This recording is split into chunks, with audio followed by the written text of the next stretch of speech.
Nau mai ki tēnei whakātūranga ipurangi o te Tēpu. The Deadlands, hautoa, he kiriata reo Māori, kai te putake a koakene.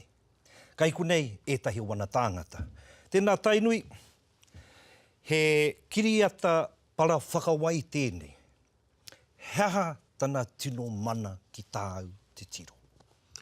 Ko te āhuatanga ki te reo, me ngā mau a tū matauenga. Whakātuhia katoa hia e nei hanga ki runga i te kiriata. Ai hoki rā. Tuhaka, te kohe. Mai rā no moe ana koe, ka puto koe ki runga i ngā kiriata me ko Superman, ko Māui, ko Waihoroi, kua tutukia. He tika tēnei, he momo ia tēnei ki a koe. Ai, he tino momo ia tēnei ki au. Ai, kua roa nei au e moe a mō tēnei tuāhua tēnei. I koki nei koe Superman, a harane. Engari, i tēnei wā ka tai au ki te tū, hei Superman Māori meki. Tēnā koe.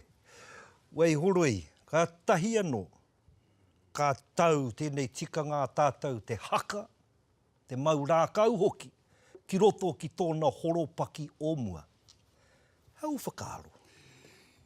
Me pēnei he kōrero māku.